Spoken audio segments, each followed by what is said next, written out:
보실 성경 말씀은 요한계시록 20장 1절로 6절입니다.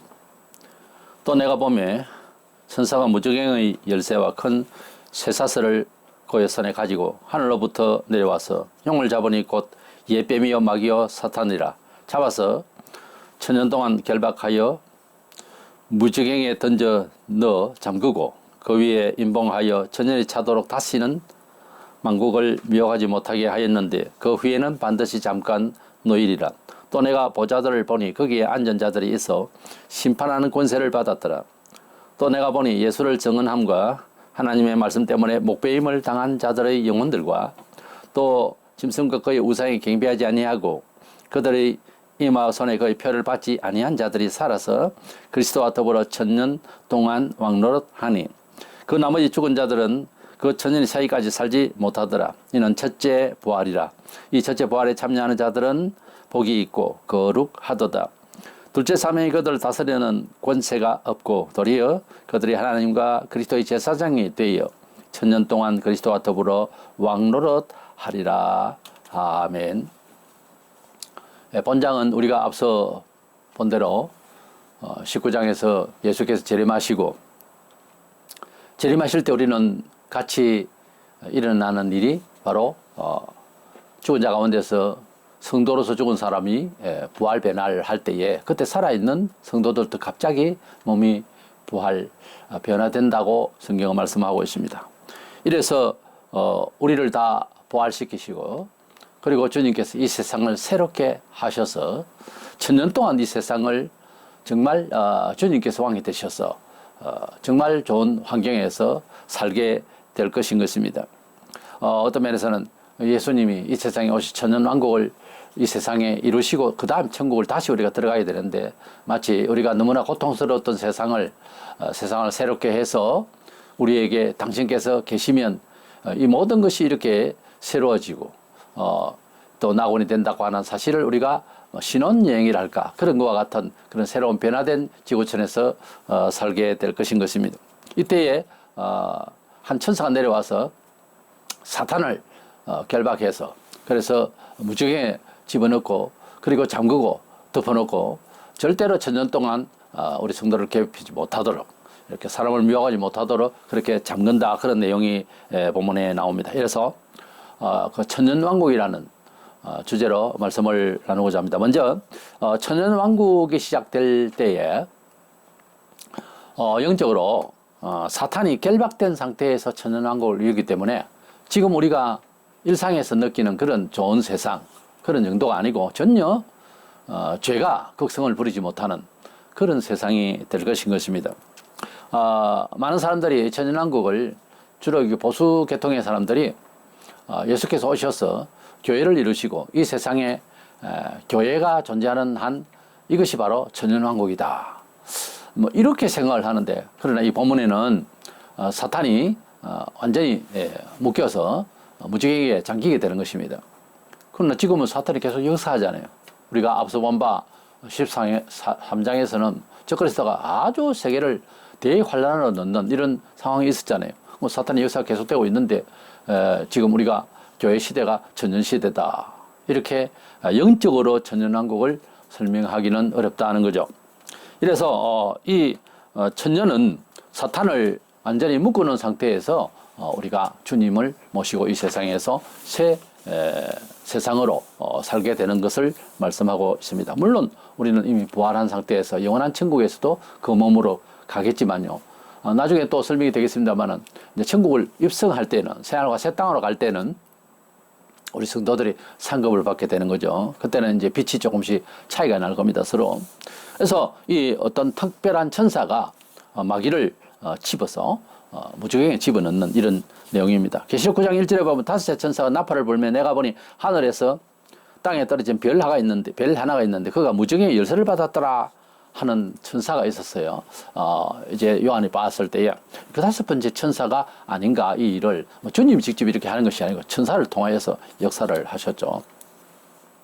우리가 이 세상에 살아가고 있는 이 역사성은 그리스도인들은 성경적으로 이제 뭐 느낌도 그렇게 또 배워서 또 알게도 되고 그렇게 정립을 할 수 있습니다만은 사탄이 그러니까 천사를 세 군단을 만들었는데 그 휘하에 많은 천사들이 있고요. 저 별들의 그 수를 치자면은 3분의 1의 천사가 대장을 이제 갖고 있는 이름은 없어요. 이것이 하나님을 대적하려고 하다가 결국은 하나님 진노를 받아서 공중으로 떨어져 버렸죠. 하나님의 영화로운 하나님의 그 헤븐으로 말하는 그쪽이 아니고 이 사탄은 이 세상을 지배하는 영역의 세계에 떨어졌다 그 말이죠. 떨어질 때에 귀신들도 함께 이제 떨어진 거죠. 그러니까 천사장이 마귀가 되고 그 휘하에 있던 많은 천사들이 수많은 별의 한 3분의 1 되는 그 천사 수효가 이제 같이 타락을 해서 귀신들이 된 거예요. 이래서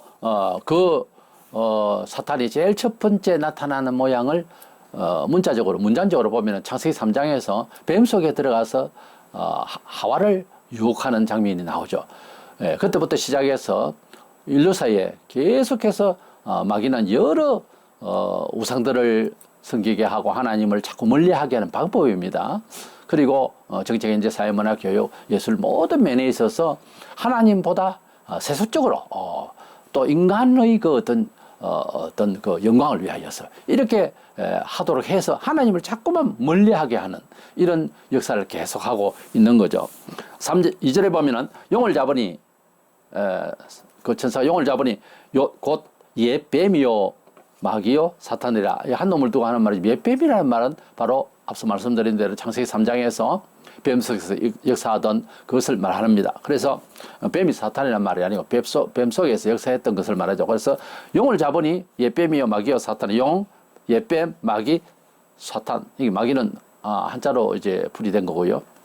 사탄은 히브리어로 이제 음력을 해서 사탄 이랬는데 이것은 이제 대적자라는 그런 뜻이에요. 이래서 용이나 옛뱀, 마귀, 사탄 같은 놈을 두고 하는 말입니다. 이렇게 이것을 잡아서 천년 동안 이제 무지경에다가 어두운 가운데서 꼼짝못하게 닫아버리는, 집어넣고 닫아버리는 이런 일이죠. 천년왕국을 이제 해석을 할 때에 이런 그 문장의 내용들을 보면서 조심스럽게 살펴봐야 되는데, 우리가 예측하지 못했던 미래라든지 우리가 경험하지 못한 과거사에 대한 성경의 내용이라든지 이런 것을 우리의 경험 척도에서 자꾸만 과거를 이해하려고 그러고 미래를 예측하려고 그러고 이러니까 안 되는 거예요. 우리가 경험하지 못한 어떤 은혜, 뭐 부모로부터 받는 은혜 또는 이웃으로부터 받는 은혜가 많죠. 우리가 또 은혜를 끼칠 수도 있고요. 이런 정도의 차원, 물론 아름다운 그런 일들이 많이 있지만은 우리가 전혀 경험하지 못한 어떤 미래사라든지 또 하나님의 은혜의 어떤 언약이라든지 이런 말들에 대해서 너무 이렇게 우리의 경험 정도 수준에서 이해하려고 하니까 하나님이 아들을 주셔서 우리 죄를 다 감당하게 하셨다. 대속의 죽음을 죽으셨다. 이걸 안 믿어지는 거예요. 너무 우리 경험으로만 생각하려니까 그런 거예요. 그 내세에도 그런 천국에 대한 이야기를 하면은 동료나 생각할 정도예요. 그런데 무슨 뭐 동화나 뭐 찬송에 대해서도 또 어떤 자연 만물에 대한 그런 빛나는 이야기라도 그렇게 하나의 그 동화생이나 전설이나 자꾸만 이렇게 생각을 하는 버릇이 있습니다. 그것이 우리 사람들이 인지하는 그런 한계예요. 그 점에 대해서 동의하셔야 됩니다. 그래야 발전이 있어요. 세상에서도 크게 성공하고 도저히 있을 수 없는 일을 벌여놓은 그런 창의적인 사람들은 그 일을 하기 위해서 꿈을 가질 때에, 설계를 할 때에 보통 사람이 상식선에서 생각하는 것을 뛰어넘었기 때문에 그렇습니다. 반드시 그래요. 갑자기 그렇게 할 수는 없어요. 그와 같이 우리가 천국에서 살 사람 같으면 비전을 좀 다르게 가지고 어떤 인지 능력을 키워야 됩니다. 그래야지 갑자기 천국에 갔다 나오면 하는 백성이라도 이런 말은 좀 역설적이지만 좀 멍청하게 되면 곤란하지 않습니까? 그래서 빛나는 하늘나라의 의미로 충만하고 삶으로, 영으로, 생명으로, 아름다움으로, 영광으로 충만한 곳을 내가 이제 교통을 할 수 있는, 그런 소통할 수 있는 정신이 되어야 되는 겁니다. 마음의 눈이 열려서. 그래서 앞으로 천년왕국에 대한 이런 내용을 볼 때에도 우리 세상에서 그런 일도 없었는데 그런 일이 있을까 하는 게 나도 모르게 작용을 하기 때문에 자꾸만 이것을 피하려고 하는데 그런 나라가 옵니다. 주님께서 그런 나라를 만든다고 새하늘과 새 땅으로 이제 우리를 기다리시고 또 세상을 새롭게 하시고 하는 이런 지상에서의 천년왕국과 새하늘과 새 전신지의 그 나라가 있다고 하면 그걸 기다리고 있으면 될 일을 자꾸만 우리 경험적이고 유물상관적인 사고방식, 또 우리의 한계에 있는, 알면서도 우리의 한계적 이런, 이제 인지도를 가지고서 이해하려고 하면 안 된다, 이 말이에요. 그것을 뛰어넘는 게 뭐라 하냐면 신앙이라고 그래요. 신앙은 지식과 과학과 물리적인 것을 반드시 넘어서야 신앙의 입체적인 내용을 압니다. 신앙이 뭔지를, 신앙생활을 한다 할 때는 이웃 사람이 아이고 참 착하다 이런 정도 가지고서 아니에요. 그것을 넘어서는 그런 단계를 우리가 맞이해야 되겠죠.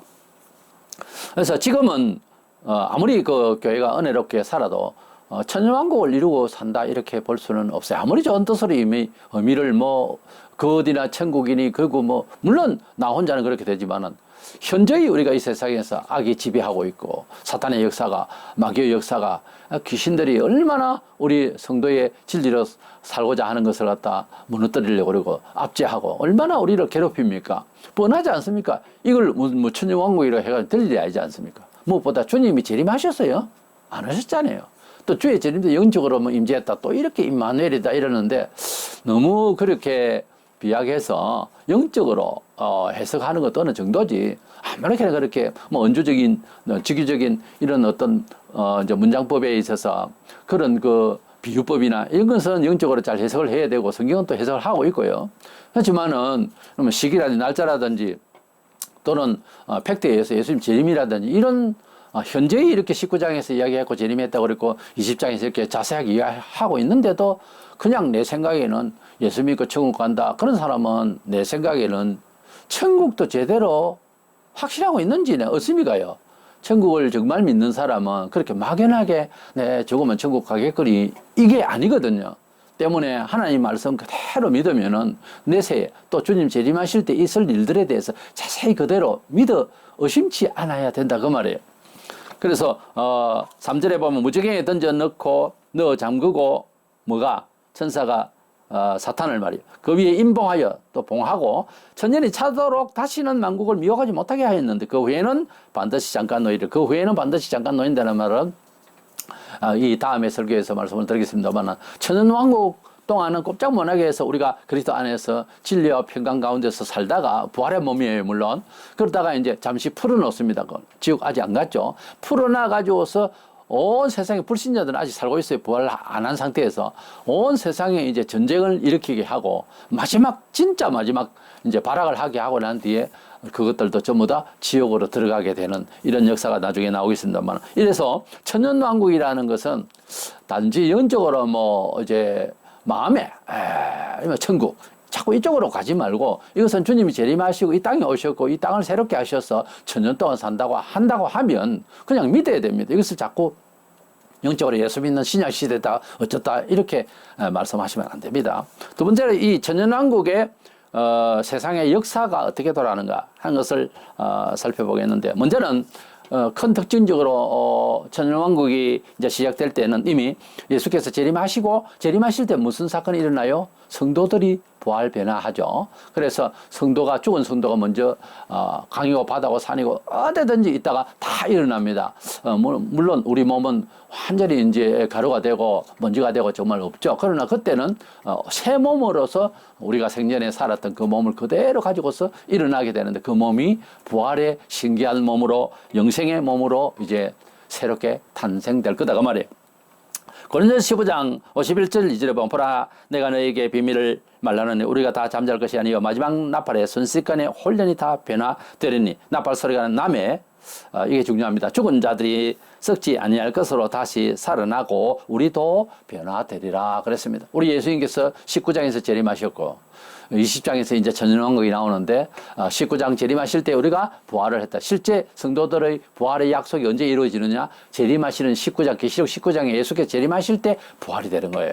그래서 공중에서 주님을 맞이하여서 이제 오십니까? 뭐 이렇게 되는 거죠. 그래서 모시고 내려와서 이 땅을 완전히 새롭게 해서 천년왕국을 이루게 되겠습니다. 지긋지긋하고 건태롭고 괴롭고 아픈 세상을 완전히 새롭게 해서 정말 천국 맛을 제대로 보는 아픔이 없는 주님만 있으면 좋은 그런 세상 나라가 되어서 천년왕국을 이루게 될 것인데 어떤 면에 있어서 좀 할 만은 아니지만 천국을 안 가도 새롭게 하신 세상에서 살아도 아무런 부담이 없을 그런 나라가 될 것인 것입니다. 우리가 다 부활할 있기 때문에 이제는 죽음이 없고 아픔이 없고 영원히 살게 되는 그런 날이 될 것인 것입니다. 그때부터 영원토록 산다 해도 과언이 아니죠. 같은 말이죠. 그러나 지역이 이제 지구라는 거죠. 먼저는 이 천국 같은 이 천연왕국의 이 지상에서 아름다운 삶을 참여할 자가 누구냐는 겁니다. 예수 안에서 말하자면은 세상을 믿음으로 이긴 자들입니다. 우리가 일상에서 얼마나 세상에 실패하고 지고 이기지 못하고 이름은 이긴 자하고 이마에 써붙이는 사람이 자꾸만 실패하고 좌절하고 그런 경우를 우리가 많이 경험하죠. 믿음으로 산다고 하는 것은요, 그 안에 충만해버리면 정말 세상을 완전히 이겨버려요. 아무도 두렵지 않고 아무 일도 두렵지 않고 아무 일도 염려가 안 되는 그런 단계를 가지고 산다면 얼마나 좋겠습니까? 그런데 그것은 사실은 가능한 이야기거든요, 원래. 근데 그래 놓고 맨날 본성에 젖어서 이런저런 걱정만 하고 산다는 거, 그건 아니거든요. 우리의 감각이라고 하는 것은 쉬 변하고 가치관도 그렇습니다. 그래서 우리에게 주어진 모든 하나님의 은혜가 항상 좋을 수 있도록 우리 마음의 눈을 열고 감사함으로 넘치면서 세상을 이기는, 이 세상을 이긴다는 것은 뭐 대적하는 어떤 사상이나 물리적인 이것만 아니라 우리 속에서 일어나는 권태와 허무와 이런 것들이 자꾸만 우리를 하나님 나라의 백성답지 않게 이제 말하고 살게 하는 이런 것들을 또 이겨내야 되는 거예요. 이 모든 것들을 이겨내는 게 신앙심에 다 포함되는 이야기죠. 안팎으로 다 승리를 해야 된다는 거죠. 세상적인 것은 세상 사람들이 가지고 있는 실패의식이나 그들의 즐거움이나 이런 것을 그렇게 공감하고 거기에 만족하다 보면 그건 신앙인이 안 되는 거예요. 신앙인이 가지는 그것을 넘어서야 된다는 거죠. 슬플 때도 가히 슬프지 않는, 기쁠 때도 자중하면서 너무 넘치지 않는 이런 마음으로서 하나님의 나라의 법칙 가운데서 우리가 정서가 새겨지고 도리가 새겨지고 인격이 갖추어지고 그걸 서구하라고 그러죠. 그렇게 한 메모를 자꾸만 가져가면은 우리의 영역에서 삶의 모든 길에서 우리가 승리하게 되는 것입니다. 말만 가지고 승리한다 그래놓고 맨날 깨어지고 그러면 안 되겠죠. 우리가 승리할 수 있는 사람이 돼야 되는데 천연왕국의 살자는 4절에 또 내가 보좌들을 보니 거기에 앉은 자들이 있어 심판하는 권세를 받았더라. 또 내가 보니 예수를 정언함과 하나님의 말씀 때문에 목배임을 당한 자들의 영혼들과 또 짐승과 그의 우상에 경배하지 아니하고 그들이 이마와 손에 그의 표를 받지 아니한 자들이 살아서 그리스도와 더불어 천년 동안 왕노릇 한다고 그랬어요. 천년 동안 왕노를 할 사람은 결국은 저 그리스도에게 이제 먹히지 아니하고 그의 사상에 미혹되지 아니하고 그의 표를 받지 아니하고 그의 사상을 받지 아니하고 반드시 예수 안에서 살다가 죽었던 사람들이다 이렇게 됩니다. 그래서 이 내용을 조금 더 우선 받아들이게 되는 것은 예수 안에서 죽은 자 그렇게 되겠는데 좀 구체적으로 말하자면 순교자와 그리고 믿음으로 정말 끝까지 싸우노라고 하면서 살았던 우리 믿음의 성도들 이런 사람들이 천연왕국에 들어간다. 믿음이 없는 사람은 천연왕국에 못 들어가느냐 그런 뜻은 아니에요. 말세가 되면은 내가 수차례 이야기하자면 참 지금은 믿음이 없고 목사 눈으로 볼 때에도 답답하기 그지없는 그런 믿음이 아닌 본성으로 사는 모습들을 우리가 세상에서 얼마든지 만납니다. 각 교회마다 다 목사들은 다 괴로워해요. 근데 말세가 되면은 하나님 백성을 사탄의 영역에서 구축하시려고 믿음이 사실은 성도들의 믿음이 여기 있는 일 할 때 그게 생성된다는 뜻이에요. 사실상 우리가 예수를 믿는 것을 우리 자신이 학문적으로 철학적으로 연구해서 선택한 겁니까? 아니잖아요. 돌이켜보면 하나님이 믿음을 주셨다 그래 되잖아요. 다 그렇게 고백하잖아요. 믿음은 위로부터 나라지는 선물이라고 그랬어요. 에베소 2장 8절에 믿음은 선물이라. 그렇다면 종말에 맞는 때를 따라 양식을 주시는 하나님, 종말에 맞는 믿음을 주셔야 된다는 거지. 일제 때에도 순교할 사람은 순교할 만큼의 믿음을 주세요. 충성봉사도 그런 믿음을 나라에 줘야 되는 거예요. 모든 달란트를 활용할 때는 그 활용할 수 있는 힘을, 그런 용기와 그런 힘을, 그런 즐거움까지 주셔야 일을 할 수 있어요. 이건 억지로 안 됩니다. 같은 사람이 같은 예수 믿고 같은 은혜를 받고 했는데도 다 각양 봉사하는 태도와 열심히 정도가 다른데 믿음을 사실은 받아서 일을 하는 거예요. 믿음을 받지 않으면은 사실은 믿음 생활하기가 어렵습니다. 오죽해서 주여 믿음을 주소서 하고 루터가 그렇게 기도했다지 않습니까? 그런데 루터는 알고 보니 깨닫고 보니 믿으면 들음에서나마 들으면 그리스도의 말씀으로 말미암았다는 이 말씀에서 하나님의 말씀으로 우리가 믿고 의지하면 그것이 믿음이 된다는 것을 깨달은 거죠. 가만히 앉아서 믿음을 주소서 한다고 되는 건 아니에요. 믿음을 더 갖고자 하는 간절함은 하나님의 말씀 안에서 그건 구체적으로 집회에 참석하고 말씀을 은혜를 받고 또 읽고 자연히 그렇게 되죠. 그래서 아무 성경도 안 읽고 예배도 잘 안 드리고 답답하니까 믿음 주소서 그래가지고 믿음을 받는 것은 아니에요. 그게 아니고 성경을 읽고 읽을 때도 애절하게 읽어야 돼요. 간절하게 읽어야 돼요. 목타게 읽어야 돼요. 그래서 읽고 알고자 하고 그냥 넘어가면 안 돼요. 그래서 어느 구절이 생각나면요. 길을 가다가도요. 갈 길이 먼데 그거 찾는다고 성경은 이 이야기는 또 그렇게 되겠죠. 성도들은 뭐 길을 다니더라도 성경책을 들고 다녔어요. 들에 일을 갈 때도 성경책 사실 들고 다닐 때가 있었어요. 그 구절이 어디 있더라? 요즘은 뭐 그냥 핸드폰에다가 어플 깔으면 금방 찾습니다만 성경 구절 그거 어느 구절에서 그 구절 그 단어가 있더라. 그 은혜로운데 지금 보고 싶다 싶어도 안 되면 성경책을 몇 번 뒤집니다. 그래가 찾으면 드디어 막 눈이 확 열리죠. 이 말씀이었다. 그래. 이런 경우에 이 말씀이었다. 자, 믿음은 뭐냐면 하나님의 말씀이 내 삶에 있어서 어떤 일을 봉착할 때 거기에 해결책으로서 광명으로 확 비춰주면서 일이 풀어져 버려요. 그래서 하나님의 말씀이 우리에게 양약이 되고 우리 하나님의 말씀이 내게 빛이 되고 우리 하나님의 말씀이 지혜가 되어서 하나님은 지혜로 하늘을 지으셨다 했거든요. 그래서 지혜를 구하라. 야고보 1장 5절에 지혜를 구하라. 하나님께서 후히 주신다. 그래서 우리는 하나님의 말씀이 구원에 이르게 하는 지혜를 준다고 디모데 3장 15절에. 그래서 지혜를 구하는 것, 그것은 곧 우리에게 그런 빛을 광명을 쏘는 거예요. 하나님의 말씀이 지각을 우리 뇌를 열어서 알게 하시는 거예요. 아무리 IQ가 낮는 것 같아도요.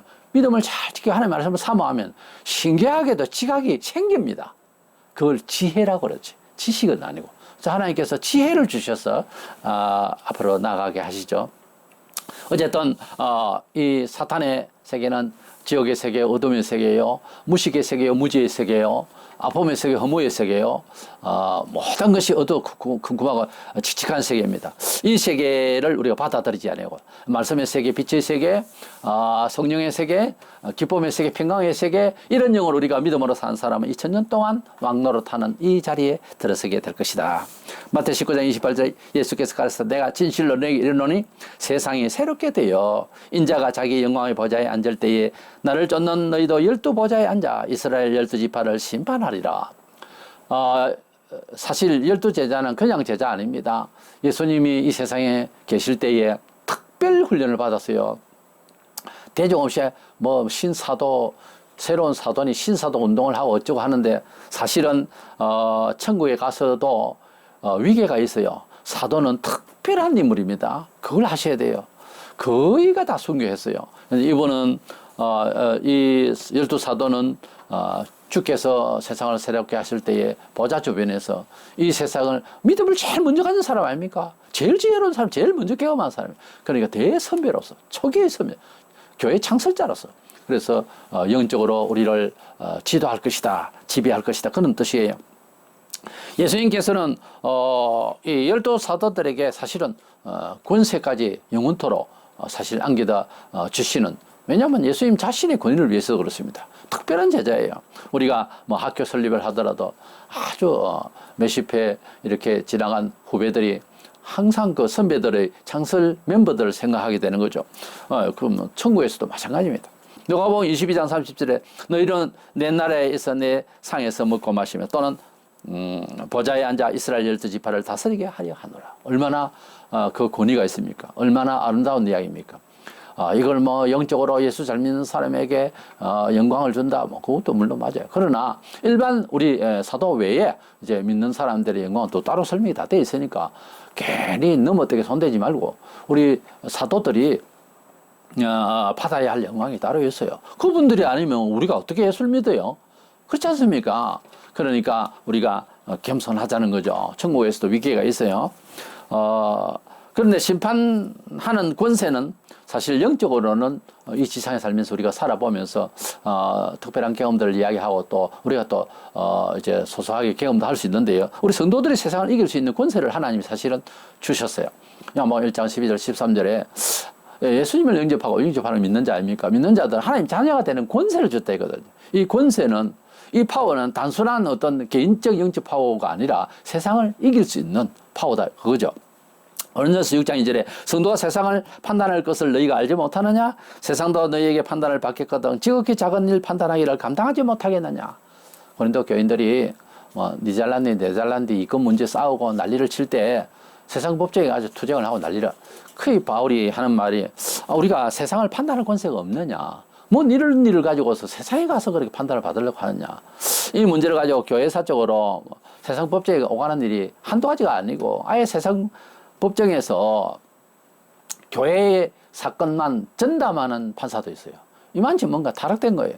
우리가 왜 그렇게 마음을 다 열고 회개하고 정리를 못합니까? 천국을 적어도 가진 사람들이 이래서는 안 되거든요. 천국의 시민의 채통이 말이 아닌 거예요. 이거 고발하고 하는 건 사실상 원칙 안 맞는 겁니다. 반드시 고발을 한다는 건 손해 안 보겠다는 거 아닙니까? 맞잖아요. 손해를 안 보려고 하다 보니까 그렇게 된 거예요. 그렇지만 손해를 봐도 이런 식으로 볼 수가 없다는 또 뭐 별소리를 다 해요. 사실은 세상에서 세상적으로 말입니다. 너무 이기려고 하는 것도 덕이 안 돼요. 그래 이겼다고 칩시다. 겨우 해봐야 돈, 명예 그거 아니겠어요? 그거 없어지면 뭐 죽을 것 같지요? 아니라고요 그게. 그게 아니라고. 우리는 세상을 이기는 것이 물리적으로, 그리고 어디에 세상의 법에 준해서 찾아먹을 거 다 찾아먹고 그것만 이기는 건 아니라 그 말이에요. 계시록 3장 21절에 이기는 그에게는 내가 내 보좌에 함께 하여 주기를 내가 이기고 아버지 보좌 앞에 앉은 것과 같이 하리라. 자, 우리 주님께서 아버지의 보좌에 앉게 해 주리라 하는 그 대상이 누구냐 하면은 주님이 세상을 이겼듯이 그렇게 한 자들을 그렇게 한다. 그럼 주님이 세상을 이길 때 어떻게 총과 칼로 했어요? 세상 법정에 뭐 상소하고 상고하고 다 했어요? 빌라도를 고발했습니까? 백성들을 고발했어요? 판사를 불렀습니까? 아니잖아요. 하나님 아버지께서 원하시는 길을 알기 때문에 자기 사명을 감당해서 어차피 가는 거예요. 그래서 묵묵히 가셨어요. 우리 성도는 뭡니까? 예수의 사상을 받았어요. 여러 말씀들이 있죠. 예를 들어서 원수를 사랑하라. 오른밤을 치고도 왼밤을 돌려대라. 원수를 사랑하라. 구약의 성부 하나님께서 하신 말씀이 사실은. 그때 당시에 왜 그러다 되뇌이나 하면은 아예 그 말씀들 다 기억도 안 하고 생활을 안 하니까 유대인들이 하신 말씀이에요. 그래, 사랑하라. 그럼 예수님께서 그렇게 하셨죠. 아버지 저들을 용서하소서. 저들이 하는 일을 저들이 알지 못합니다. 스데반 집사가 또 그렇게 죽을 때 그렇게 또 기도했고요. 근데 우리는 합니까? 온갖 합당한 당위한 이야기를 세상 법정에 다 이야기하면서 그냥 찾아먹겠다는 거 아닙니까? 그럼 찾아줘요. 찾아지기는 하늘에 상관은 없습니다. 그래 하면. 그래서 세상을 이기는 법칙이 예수님처럼 하라는 거죠. 예수님 세상에 졌어요. 부활 승리했잖아요. 세상을 이긴 분이 진짜 세상을 이긴 분이 역사적으로 예수님이 이기신 거예요. 석가는 졌고요. 죽었잖아요.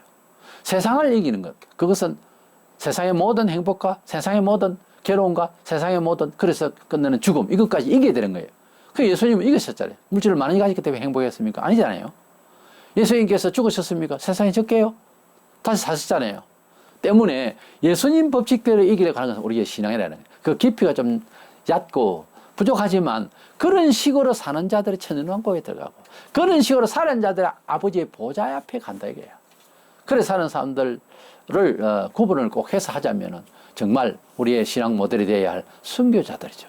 세상을 이기는 것은 내가 법정에 이겨내고 상대가 죽고 그게 아니고 하나님 아버지의 뜻대로 살라고 하다가 그리고 무식하게 하라는 것이 아니고 뜻대로 살려고 하다. 권면할 때 권면하고 나무랄 때 나무라야 되지만은 정이 기어이 나를 잡겠다 하면 그냥 잡아가라는 거죠.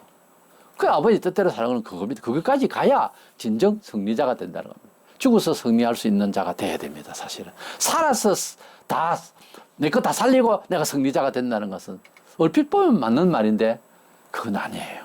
그건 아니에요. 우리가 저도 이기는 법이 있습니다. 그것이 바로 신앙세계에서 할 수 있는 현실적으로 해나갈 수 있는 일이고 하나님께서 함께 하시는 놀라운 은혜를 받는 법칙이에요. 그런 믿음의 이제 사회 처세술이라 할까요? 네, 그렇게 적용해 나가야 되겠습니다. 두 번째로 이 천연왕국의 이제 사회 정서는 천연왕국에서 제외된 불신자들이 함께 주변에 살 거예요. 이게 이제 안 믿어지는 사람 안 믿고 그러는데요. 5절 6절에 보면 그 나머지 죽은 자들은 그 천년이 차기까지 살지 못하더라. 이는 첫째 부활이다. 우리가 예수께서 오실 때 우리 부활하는 게 몸이 첫째 부활이다 그 말이에요. 그러면 첫째 부활이 있으면 둘째 부활도 있다는 말 아닙니까? 예, 있습니다. 이 첫째 부활에 참여하는 자들은 복이 있고 거룩하도다. 둘째 사명이 둘째 사명은 지옥이죠. 그들을 다스리는 권세가 없고 도리어 그들이 하나님과 그리스도의 제사장이 돼 천년 동안 그리스도와 더불어 왕노릇하리로다. 그래서 우리 성도들은 첫째 부활, 우리 몸이 부활하는 날은 주님이 19장에 재림하실 때 부활했고 이어서 20장이 연결되는 건데요. 그게 연결장입니다. 20장에서 천년왕국이 이루어지는데요. 우리가 첫째 부활을 했어요. 그러면 둘째 부활도 있다는 말인데 그 둘째 부활은 불신자가 우리가 천년왕국 끝나고 난 뒤에 부활하게 될 것입니다. 구체적으로 말하자면은 죽은 자 중에서 이제 죽은 그 불신자들, 예수님께서 오실 때는 죽은 자 중에서 성도들은 다 부활했으니까 모조리 이제 불신자죠 일어나고요. 지구촌 창세기 이제 3장부터 사람이 살아왔던 모든 불신자가 다 일어난 거예요. 그 다음에 불신자 1000년을 또 살면 엄청난 인구수가 늘어났을 거예요. 그 사람들이 이제 부활 변화되어서 지옥을 가게 되는 거죠. 그래서 여기에 말하는 이 첫째 부활을 많은 학자들이 딴에는 복음적으로 해석한다고 중생한 영혼을 말한다. 갑자기 그것이 무슨 중생이요?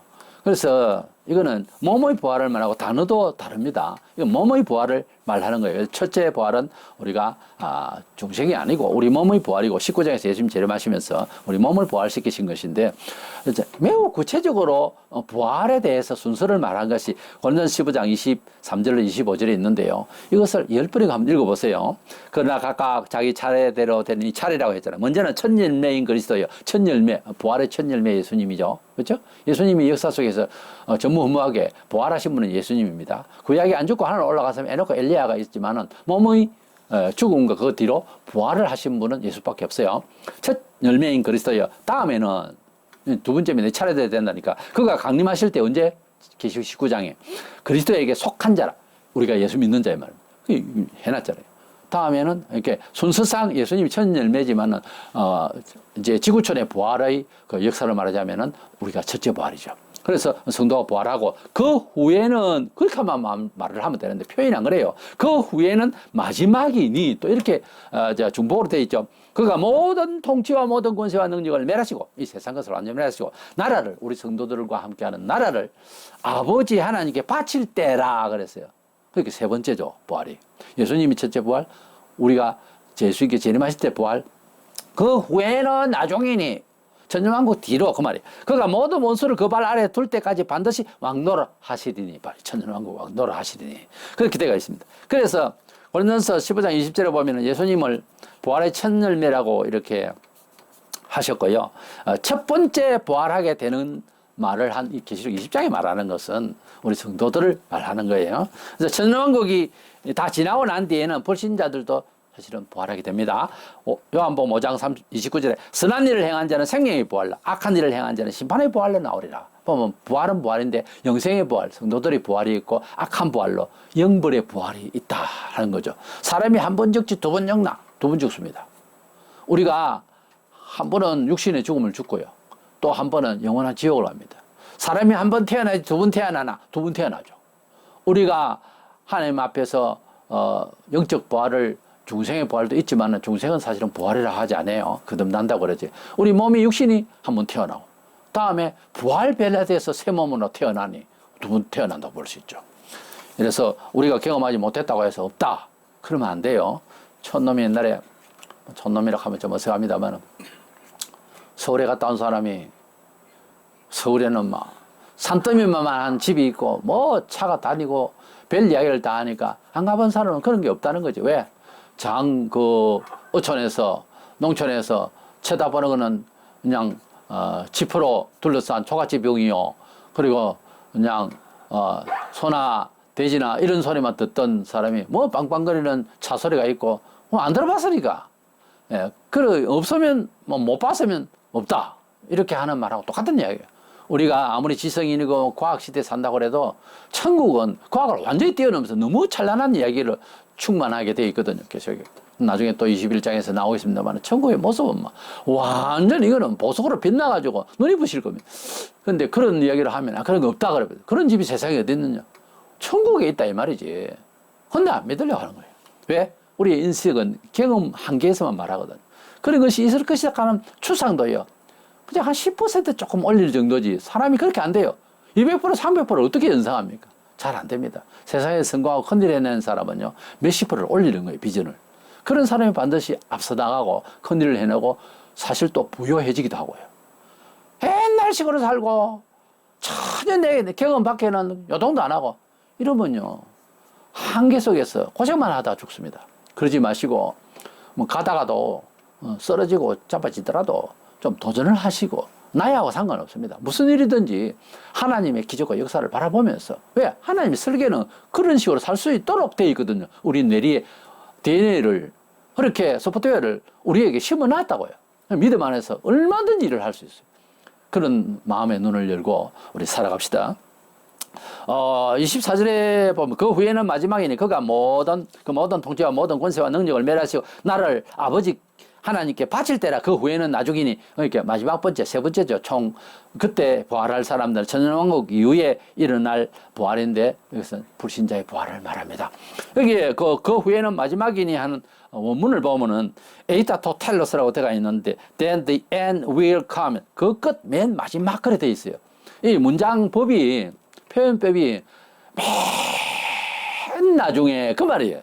우리식으로 표현하자면은 이것은 바로 성도들이 천국을 들어가게 될 그날인데요. 이 세상은 완전히 새롭게 하신 것도 우리는 굉장히 아깝죠. 어떻게 보면 그는 싹 없이 하시고 신천신지 새하늘과 새 땅 새 일을 살면서 따로 있어요. 그 하나님의 아버지의 나라에 우리를 다 데리고 가실 때에는 그때는 백보자의 심판이라고 다음 주에 말씀을 드리겠습니다만 우리 성도들은 상을 그때 받고 더 빛나게 되고 누가 더 많이 상을 받아 당연히 받으셔야 됩니다. 이렇게 되지 쉽지 않나요? 그때는 그런 성격이 아니에요. 그렇게 영광스럽게 모두가 빛이 조금 다른데요. 그것을 이제 태워서 우리가 하나님 나라에 갈 때에 불신자들을 부활 변화시켜서 지옥을 보내는 날입니다. 영원한 천국은 이곳에서 세상을 새롭게 해가지고 그래서 구조적으로 변경할 것이다. 천국을. 나는 그렇게 안 믿습니다. 그렇게 안 돼 있어요. 또 내 눈에는 볼 때 불신자들은 지옥을 우리는 천국으로 보내야 되고 이것은 완전히 없애는 지구별이 될 것으로 그렇게 보는 것입니다.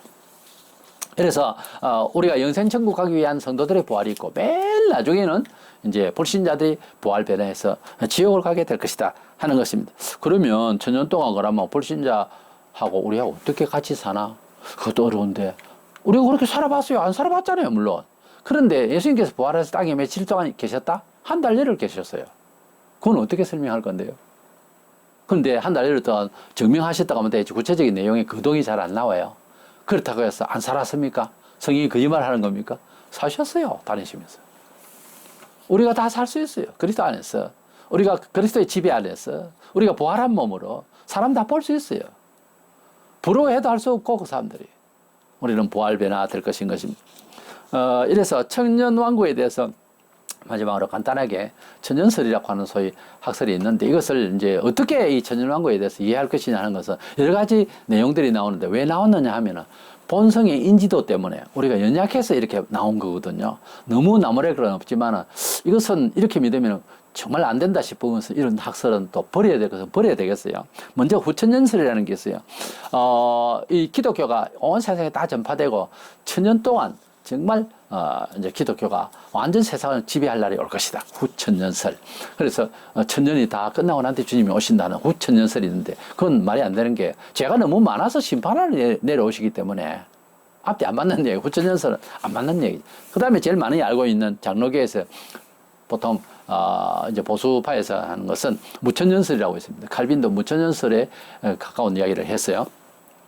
천년이라는 말 자체는 숫자가 아니고 그냥 무한대 혹은 그래서 예수께서 오실 때까지 신약 시대 전체를 말하는 것이다.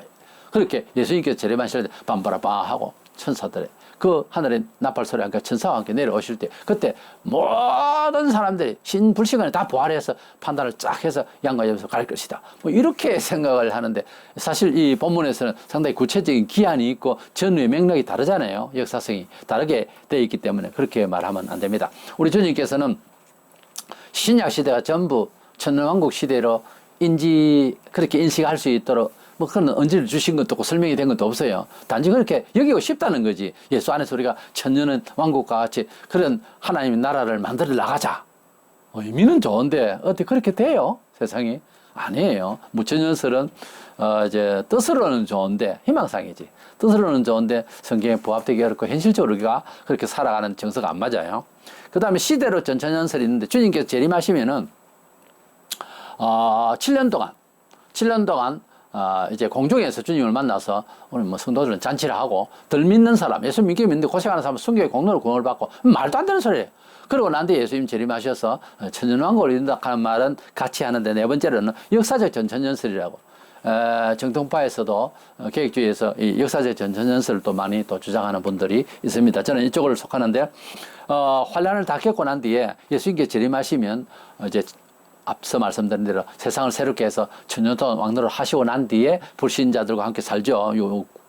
부활하지 않는 살다가 이제 우리가 천국 갈 때 이들을 부활시켜서 지옥을 보내게 되고 우리는 천국에 올라가면서 상을 이제 각각 받아서 영원한 천국 시간과 셋다 신선신지는 따로 있다 이거죠. 그래서 올라가게 될 것이다. 이렇게 믿는 내용입니다. 베드로도 말하기를 베드로 3장 12절 13절 보면은 하늘도 불이 타지고 지구도 완전 파멸이 될 날이 올 것이다. 그런 말이 있잖아요.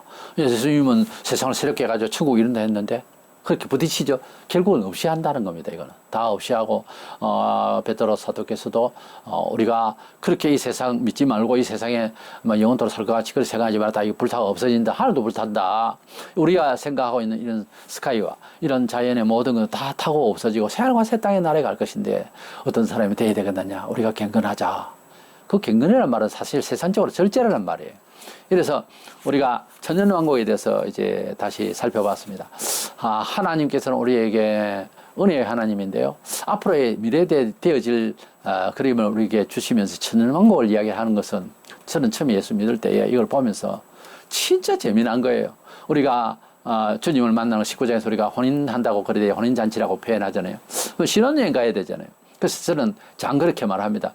새하늘과 새 땅을 이 세상을 이제 새롭게 해서 하나님의 신전신지를 가기 전에 거기에서 살 것을 연습하는.